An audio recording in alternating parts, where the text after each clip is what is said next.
Welcome back, everybody, to another Splattycast episode. I'm Chris, your host, and I've got Nabil with me. How you doing, buddy? Woot woot. We found a time to at least get two of us. I was gonna say you and Poor James. James can't talk over each other when there's only one of you. Hey man. We gotta have those. We gotta have those cues on the side, man. I remember I tried it one of our recordings, and I think you like stopped everything and like read what my comment was, and it was just like, "Hey James, why don't you talk next?" Or this was like last season or something. Yeah, But we'll figure it out. We're we'll getting figure. back in stride. We are. Well, yeah. Hey, let's we're both kind of on our lunch breaks or calls or whatever right now, so let's jump into it. Little Niners talk. What are your thoughts on it? I know I texted James during and after the game, and so I know he knows my thoughts, but I'm curious what yours are, like your takeaways from everything. Yeah, so like everyone, well, I don't know if everyone, but most of my Sunday was consisted of just literally sitting on the couch all day, threw all my chores aside because it's rare moments that we have an opportunity to sit and watch a ball. So I turned it on, and in the beginning, I had the nice little warm fuzzies, understanding like yes, there's slow play. The preseason being shorter, I just feel like we're not seeing people at their full stride week one. Um, but I felt pretty good. The second half hit, and I've always thought maybe we're just like the Warriors, and the third quarter is just the one where whatever momentum we entered the half with, we just started to lose, and then the weather just got bad. And I think my main takeaway is throw last game out the window. I think there was a lot of things to learn, and I think like Shanahan is the type of coach that's gonna prepare for the next week, learning what we did. It sucks that you know Elijah Mitchell is out, and I knew that was the whole hesitation I had when I drafted Brad. But like for the Niners, it's kind of a bummer because he is explosive. When he was out there, he looked good, and so I'm going to throw it out the window. I think Trey Lance did fine. First game jitters being starting quarterback of one of the 32 teams in the NFL. It's going to happen. So Yeah. I'm going to start with the positive, which was Hafunga was awesome and amazing. Not just a pick, but that dude oh was flying all over the yeah, place. And I was watching the game with Kevin and Travis. I was sitting next to Kevin when he made the pick. And I was like, I just hope Hafunga has like an incredible season. Like if that dude makes the Pro Bowl, like I'll be so happy. And that was like 3 minutes into the game. And then he continued to just be all over the field. So that was awesome. Super happy for he's a him. menace. He's a Yeah. menace. But yeah, that was bad football. Like that was awful. And I don't. This is not like it.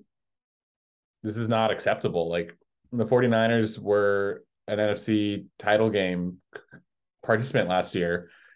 That's unacceptable. Like from every facet of the game, basically. And it's not on Lance. Like there's only so much that like a quarterback can do in a game like that. Like the offensive line wasn't blocking. Debo fumbled. Ayuk was completely quiet except for a questionable offensive pass interference, like that does and doesn't get called at a referee's whim. But other than that, he was silent, completely gone. And then Kittle and Mitchell essentially were out the whole game. Um, the defense gave up way too many stupid penalties. Like I don't Mm-hmm. think that any of those late hits were actually late hits. But why make it close? Like it was bad football. Like that was a bad performance and needs to be called out as such. Because my expectations just like are plummeted. Like apparently, like don't give me the excuse. Oh, it was in the rain, the wet. Like the Bears played in the exact same weather that we did.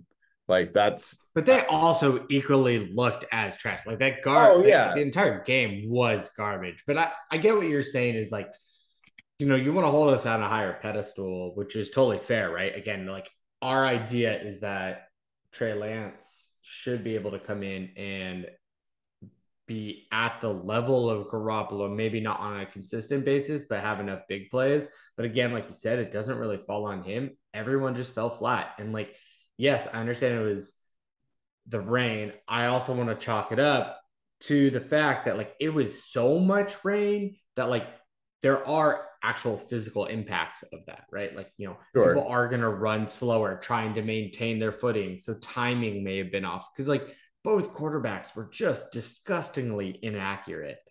So, like, yes, we need to, like, I hope we come in this week and we show up, right? Like, let's shut up the haters who are like, wait, is this the slide or the downfall of the Niners? Did they give up on Jimmy too soon? Like, let's quiet all those haters and like move on and just Yeah. fine. We lost the Bears. That was one of Yeah. those that we both, even when we were going through the schedule, that was like easy hours and it didn't look easy at all, and we didn't win. So Yeah, I mean that's yeah, what I mean. Like the Bears played mediocre football and absolutely kicked the shit out of the 49ers.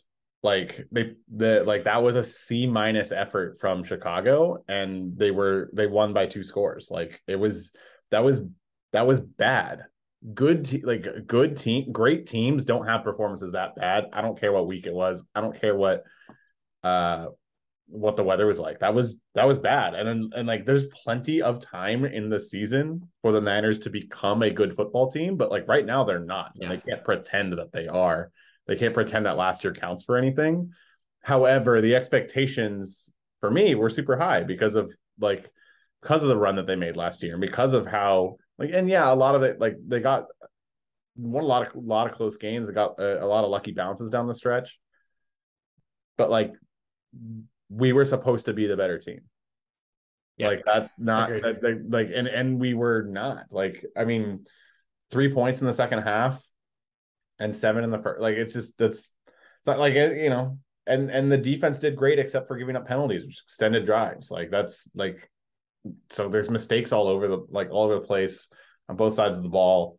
Um, like it was just uninspired and bad football, and I hope I hope it looks like a completely different team on Sunday, but like if Yeah. they struggle with Seattle, like I'm gonna be questioning like why was I excited for the season? Like why was I looking forward to this? Because this is not good football.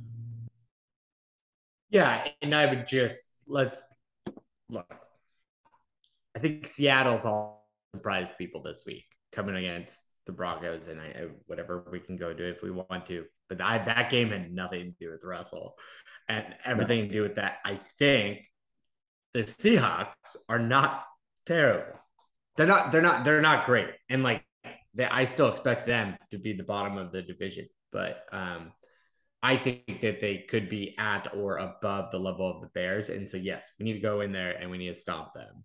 Or we do have, you know, the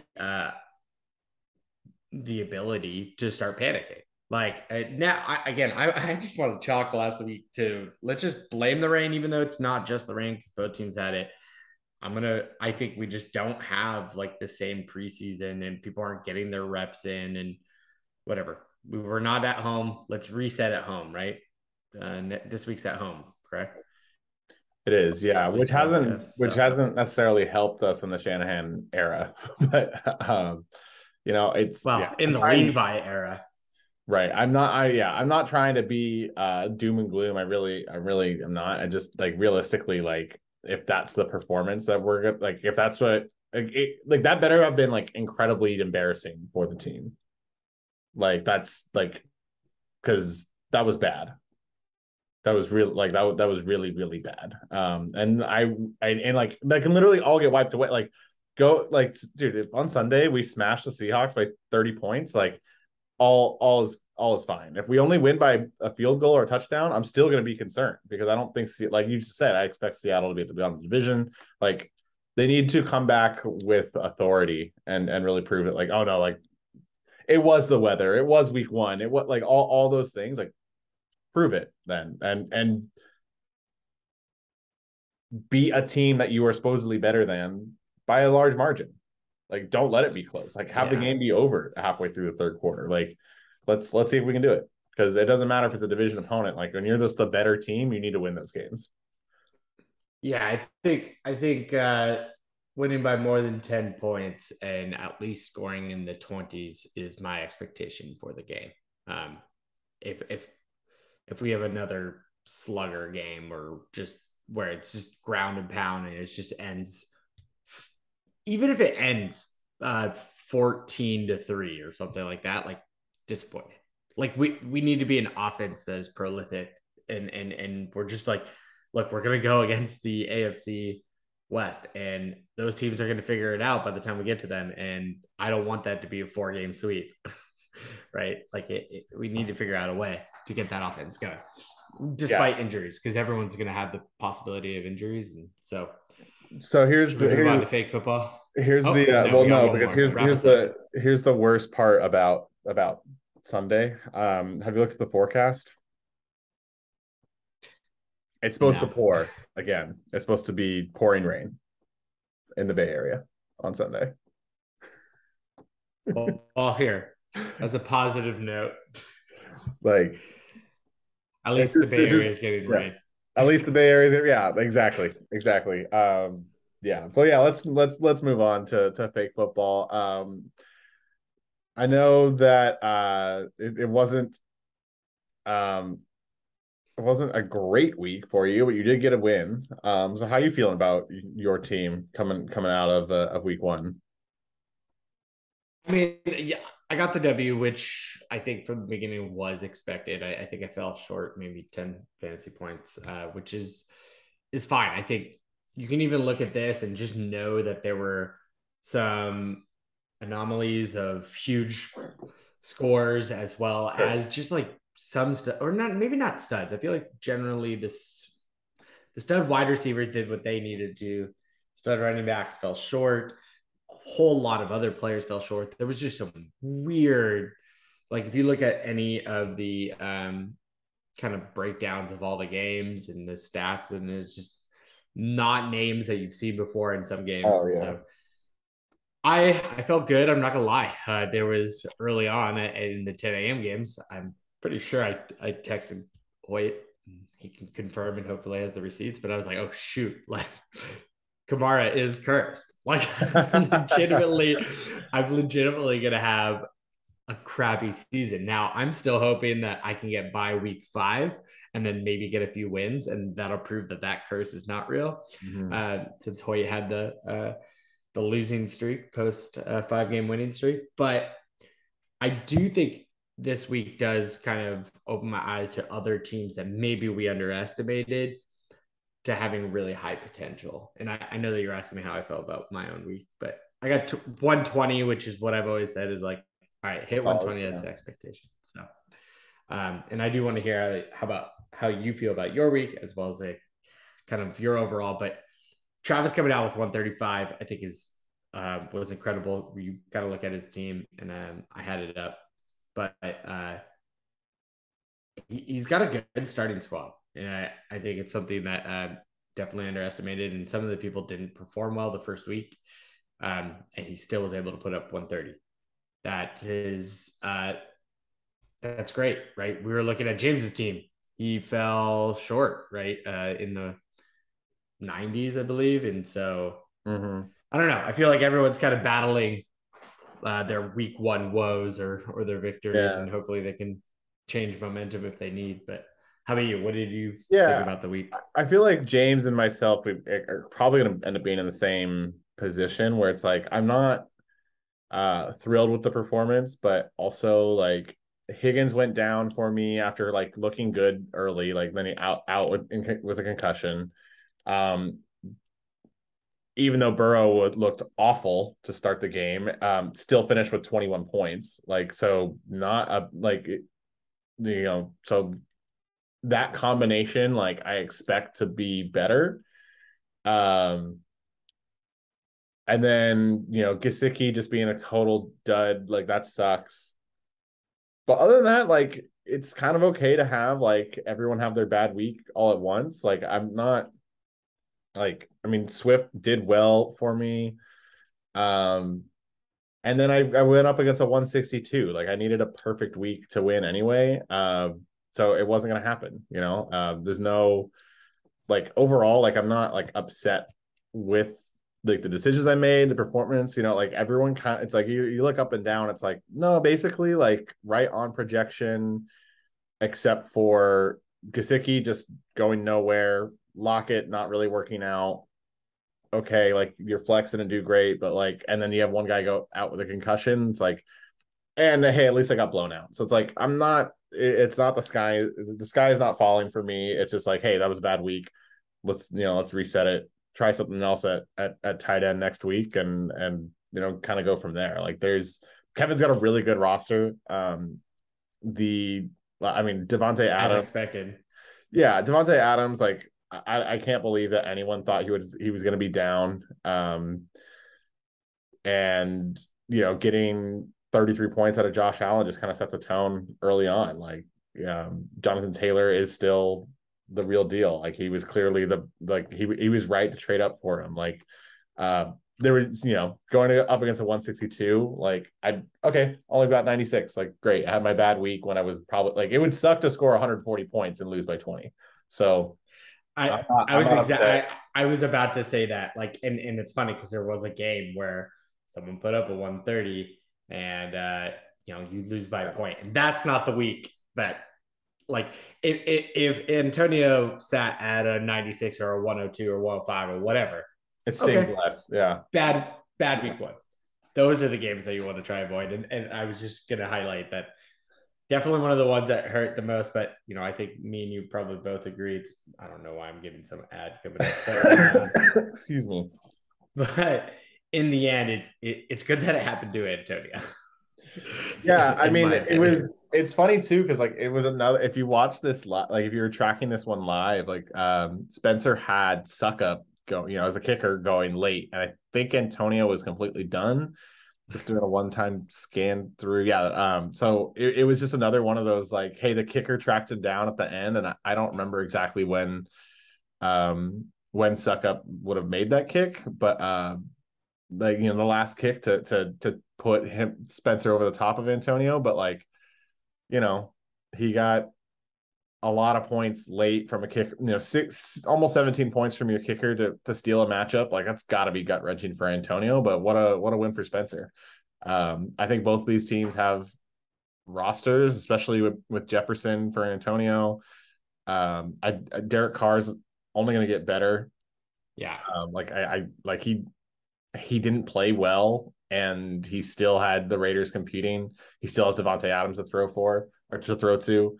It was. I feel like both these teams are probably like going to be playoff teams. And so just Spencer's got to be happy about getting that early win, because they all add up the same. And in division. So like, right. It makes me worried because they're in my division. But I would agree. Like, I think you can look at this in two ways, right? Like, Antonio's got to feel good putting up 133 with no major huge. Well, I guess Justin Jefferson is your huge blow up, but okay, take 9 points away from him, give it to Derek Carr, and move around some of those points. 130 is probably going to be something that Antonio hits pretty frequently. And I think Spencer can kind of have the same thing, right? You have a dud out of Montgomery, and maybe could expect a little bit more out of Hockenson, but pull that from his kicker, and those numbers aren't outrageous. And I think I want to also turn that, back to, your game with Kevin. And what kind of scares me about Kevin's team is if you kind of applied generally a loose level of that logic and see that Kyle Pitts is sitting at 3 points. If you start pulling a couple numbers away, maybe just add 10 points to Pitts, which is not out of the realm of possibility for a guy who's taking as a third tight end. Kevin's going to be a powerhouse if he's coming out with potentially like 150 every week. And this is what we expect from someone who had a whole lot of picks early in the draft with some pretty solid keepers. And so, yeah, I think we can look at this first week and take some notes, but and then chalk some up to first week jitters for some players. But I don't know how you feel about going into week 2, and do you have any kind of, I don't know, projections of maybe that might be surprising, maybe not like bold predictions, but no, yeah. I mean, mostly right now, I'm kind of excited for a second chance to see if Higgins can play a full game. I do think the Bengals are going to get better. I mean, that's part of why I invested so much draft capital in getting Burrow. I think when Higgins at some point is going to have a game where he gets 150 yards and a touchdown, and like those type, I'm hoping that that's this week, because if that happens, I've always got a chance to win. So I'm hoping that he looks good and is healthy. Just reading injury reports, sounds like he's already out of concussion protocol. So maybe as long as everything's good with the head injury, like maybe the rest of his body's fresh and he's ready to just ready to have a big blow up week. Like that's kind of my mentality. If it's not that, if it doesn't look good, then I'm not like, immediately selling the farm, but it's like, it's time to start looking at like what kinds of moves do I need to make to either improve the team or improve my stock for next year. Like I'm not going to sit around and just like hope that everything gets better, because I don't have an elite roster by any means. Like I've got a lot of guys that are solid, where I'm going to be able to hopefully put up that like 120 points a week. And that's, depending on matchups, like I might get to a point where I'm 4-2. But if I don't, like I don't. So I'm mostly excited to see if Higgins can bounce back. That's really where my focus is. But Spencer's got a really good roster too. So like I'll need him to not play well and for my team. But it's fantasy. Yeah, I think you touched on a good point. It's like, it's funny. I think we all listen to a series of actual fantasy football podcasts, and they already start the trade talks, and I never can get myself around wanting to make major moves week one unless you have an injury, and luckily my true starters were not injured. It is kind of a bummer about Mitchell, and I didn't end up winning when it came to the fab bids, but ultimately, like I'm kind of in the same boat, even though I do have a lot of my starters still left. But when do you start trading? But I think it's kind of like, let's see what that second week looks like, because then you at least have double the amount of data to go off of, and knowing how players are going to perform and in what kind of system. But yeah, no, I think it'll be exciting to see how the rest of this week goes for some of the matchups. I'm going up against Travis. I already gave him a compliment in the beginning, and I'm hoping realistically that was his peak week one, and that maybe his team kind of settles at some sort of mean. But yeah, I think going into this week, I feel comfortable. Hopefully, again, as I've said with Trey Lance and all of this, like let's move past week one. I'm just gonna act like that was their other preseason game that they did a full rehearsal for. Let's see how this week goes. Mm-hmm. And the people that I believe in can perform as well. And I'm sure every manager here in our league believes the same. Because there hasn't been a trade, right? From what I know. Yeah, no trades yet. And I think typically we'll see like the first trade kind of happen within like the first 3 weeks, but like the first like major like big trade, like big name player that makes everybody go, oh, like won't happen until week 7 or so. Yeah. So yeah, I'm not expecting there to be any sort of like major moves made, but I think everyone in the league does a good job of just keeping their eye on what's going on and kind of looking. I mean, I know I've looked at rosters, make sure if anyone has any quarterback help or needs any quarterback help that they hear from me first. But yeah, who's the Dak owner? Dak. Who had Dak? I believe that was. Is it James that had Dak? No. See if I can help you find a trade partner. No, I remember looking at it at some point. Oh, it was right there. Drew. He's going in with Kirk Cousins. That's right. So yeah, Drew's going with Cousins. So, he's got. We'll see. I'll probably be texting Drew at some point. It's hard trading within the division though for that. That's kind of my kind of my thought is just like, okay, how much am I really going to be able to get from Drew? In return, how much, like it is. Also, like outside of Burrow, like Brady and Rodgers didn't perform last week, so it's not like it's not like they're guys that I can really like hype up and sell. Like, I don't think that I don't think that's going to be indicative of their performances week to week. but at least to start out, like it didn't look good. So I'm not gonna try to go around being like a snake oil salesman trying to sell a solution that I know doesn't really work. Um, but yeah, Yeah. just so we'll see. We'll see. I don't know if you noticed that I technically added a fourth quarterback to the roster. No. Am I missing a reference here or Taysom what? Hill. Taysom Hill is gonna Oh slot. Lord, Yeah. you're trying to Well, see if lightning will strike twice. but here's the thing: is it's not even lightning strike at this point. Like we've seen this week from Taysom Hill how many times, like where he just like scores a True. touchdown, whatever. And if he's got tight end eligibility, uh, I'm at the point on my roster where it's like I might as well go boomer bust.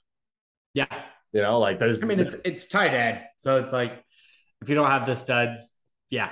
yeah. I mean, I totally get it. I'm giving you a hard time, but No, I mean, but what sucked too, like during the draft is like tight end was one of those positions where I knew like, hey, I can wait, but like I know where I want to get somebody. And like you with Fryermuth was like, oh, that was the perfect time to get him. When Knox left, it was like, okay, that's another guy. It was so like it got to the point where it was like, I really don't care. Like, I'm essentially streaming tight ends.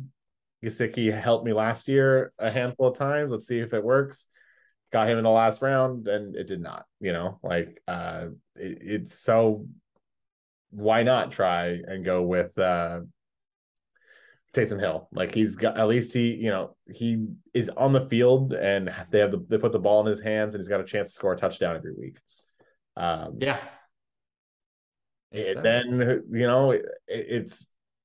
it's a I don't think that he'll ever slot in as the starting quarterback on a fantasy roster this season, but like James goes down, all of a sudden he's a starting quarterback too. So like, why not? My team's at the point where I might as well try to go for the home run because everyone else on my team again is just like a solid player. There's no real like stud stand out in the rest of the flex spots. So we'll see how it goes. I'm hoping also that DeAndre Swift just kind of like continues to get the work. I was a little bit bummed that Williams got a vulture touchdown from him, but also like great, like get He it. got two, right? He got two actually, but early on he got the like Williams Yeah. the goal line touch like early in the first quarter. I was like, oh crap, here we go. Like this is how it's gonna be. Uh, but again, like okay, get Williams his touches in a week where I don't need Swift to go for 30. Like so that's fine. I'm hoping he gets plenty of touches going forward. Uh, Marquise Brown seems to feel right at home in the Arizona offense. Obviously, with Hopkins coming back in a few weeks, you never know how it's going to change. Um, but hopefully he continues to write it out. Like there's a lot of hope on my roster, and not a lot of like, hey, we'll see what pops off. I do feel like it's the kind of roster that's got a chance to just all of a sudden like have a 180-point week and just be like, where the hell did that come from? Um, but the Yeah, night, but you're gonna have a 96 every once in a while too. I was gonna say I definitely get the current era of baseball vibes from yours, right? It's just strikeouts or home runs kind of thing. Yeah. So yeah, I didn't expect a baseball reference from me, did you? No, I did Uh, not. but I do feel like that is part of playing fantasy football. And what if you at least hit a home run on like 8 or 9 of the weeks, right? Like that's Oh all yeah, you really need. all Like you you need. could doesn't matter if you lose 7 terribly, you can definitely move on by that, you Yeah, know. if you go 8-6 and score, 80 points in those six losses, like on average, like you still 8-6, you're probably in the playoffs. Like, We know how obviously you close it want a was team. last year, or at least I do. So Well, yeah. yeah. Kind of looking forward though. I mean, we talked a little bit about like obviously Kevin's roster is stacked. I mentioned that I think Antonio and Spencer are both playoff teams. Um, Anything else kind of jumping out to you as far as like who or what to expect in the league going forward?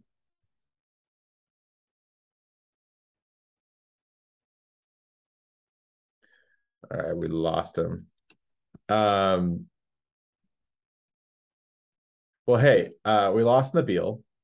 There really wasn't much else that I had to talk about as far as uh fantasy. Hey, we're back. Well, that was weird. I think it was actually on. What happened with you, Nabil? Did it just like knock you out? I finished my statement, and then you were silent, and I Well, I was I felt all was the pressure. yeah, I was talking too the whole time because I think Zoom actually crapped out because I had it Zoom completely reloaded for me. Yeah, but let so I have no idea what exactly got recorded. We'll find out, I guess. We'll do it live. It'll Um, be fun. but yeah, I mean, it really, I was just the only question I had asked you was just like, we talked about Kevin's team, obviously, like, and I had mentioned, Spencer and Antonio both look like playoff teams. Travis's team looks solid, but anything else that kind of just jumped out at you as far as like teams you expect to do well or things you expect in the league going forward? Like, I guess, Yeah, what did you learn from week one? yeah. I think the big thing really is it's hard to feel comfortable looking at what people's records are at this point, right? Yes, it's week one. Duh. That's almost like stating an obvious, but it's gonna be interesting. I think this is gonna be another season where we're gonna have a really solid like eight people trying to make playoffs, and it's gonna come down to a battle between eight through even four maybe, and anyone at this point could go off. I think the offenses in the NFL have just are so offense focused and trying to score big points that fantasy is just going to follow with big Yeah. games from a lot of different players. And so, yeah, I'm sure James, our co-host, would love to have left with a W this week, but I'm sure we'll hear from him, and I think he's going to have a lot of great games kind of moving forward. We knew that he has a strong team. Like you, went up against the 170, so like could have been worse, Right. right? It could have been a closer loss. And so I think we'll probably be able to find kind of more things to talk about next week, and just understanding that again, like some of the studs just didn't come to play. And I think maybe this is a conversation at the end of the season when we actually have more data, but like maybe are we resorting back to starting to look at more wide receivers in the first round, because it seems Yeah, like more possibly. of the stud wide receivers are actually hitting, whereas throwing away your people who are either part of committees or just aren't offenses aren't designed that way anymore. And so it'll be interesting to see, because definitely those who have the stud wide receivers were able to get away with probably a win to start. So I think my biggest takeaway is that there's, Kevin and Devin have probably the two best rosters that I would expect them to be competing for those buys if it's not just the two of them walking away with it. But I right. agree that but the rest of the playoff spots absolutely up for grabs. 3 through 6 is going to be a dogfight to figure out who ends up where. Um, yeah, I think that really like only like Hunter and maybe Hoyt's rosters like aren't like a part of that. Like I'm probably like the next tier above them.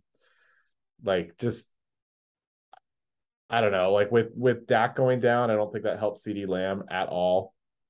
I'm not a I'm not a big Jalen Hurts believer for Hoyt either. But I've been wrong before, and that could turn around. But I do think we're gonna see a couple of elite teams with Kevin and Devin, but like there's plenty of teams that can take them down, like in a playoffs. It only takes one, and so I think those bye weeks are gonna be incredibly important for them to push for. And that's the only thing I think we can say right now is that like all of these wins count, right? Like in the first few weeks, just as much as in weeks 9, 10, 11, 12, right? Like, so, congrats to the guys who got off to a good start. And, but it's not over, obviously, with week one for everyone, for folks like myself and James who didn't get on the right side of the scoreboard. But like, it's nice to get those wins. It's nice to put up those big numbers. And it's just, yeah, I'm just super excited for another year fantasy football. Of course, I don't know. I'm not sure how many leagues you're in, Nabil, but I went 3-1 last week, and it's like, and I hate it. Like it's like, of course, it's the only league that I lose in, but like it's the only one that really matters. So Yeah, I went But 3 now, so I feel pretty good. And generally my rosters have some continuity between them on players, so it just makes you feel a little bit better about and a little bit more validated on talent selection. But I think some of those other ones I also got a little lucky. They weren't as like high scoring. 120 is always what we look at. We've always talked about 130. I do just to kind of back up the comments with Kevin and Devin. They're your well-rounded boxer, the ones who have all the fundamentals. But I think everyone else who's in the chase has a haymaker that all you got to do is get that one hit on the jaw, right? But I think if we're looking at early rounds right now, these are where you need to score every point that you can, Oh yeah. right? Get all the wins because there's going to be the point where, look, if I feel like I've heard him say this before too, and I'm not throwing him under, but like Hunter's not necessarily looking at this as his season that he's going to No, no, win. no. And so, it's not going to be just him potentially selling, but, maybe one or two other teams. That's when your end of the season starts to get those bye weeks for certain teams that are going to make playoffs. And so get your W's now because this is where it's all the fair fight. So yeah, it should be interesting. I'm looking forward to it, and I can't wait till we get Jim's on so we can kind of have. I need someone to interrupt, so that would be. All right. That'd Well, be let's end good. it as we always do. Any bold predictions from you for going into week two? I'll stay with our early Niners talk, and I will say that the Niners score over 28 points this week. I hope so. I freaking hope you're right, but I I I but I'm don't even also think it's agreeing with that bold, but it could happen.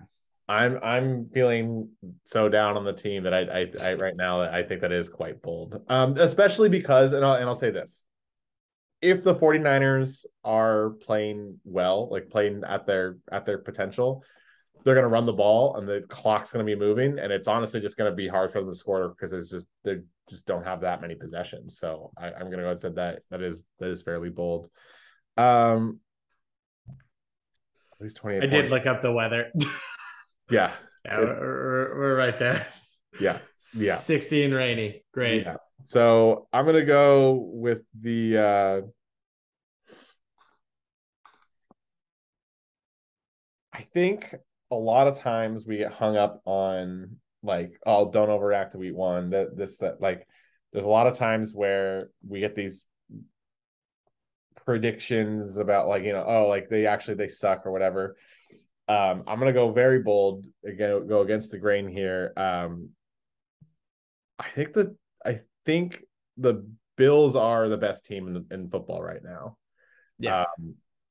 But I think the Titans are going to give them a much better run on Monday night than folks are thinking. There's a lot. This is an absolute trap game for Buffalo. They're coming home after an absolutely huge win with the longest break you can have, going Thursday all the way to Monday. That doesn't include a bye week against a team they're favored by 10 points against in Tennessee. But a Tennessee team that was the 1 seed last year that should be kind of pissed off and hungry. I'm gonna go bold prediction. Titans upset Buffalo on Monday Night Football, and we'll get all the talking heads talking about it on Tuesday.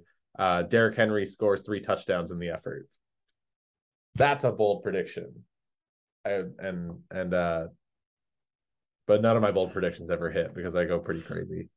Yeah, I do think we need to actually come up with a board, and maybe I'll make that my job during these in the future. Like we got to keep track of these because I think we do have some. Like, look, I can already tell you based on what I've actually seen week one, Bryan Edwards is not going to be a top 5 No, he's wide not. receiver, and he's not going to score the top.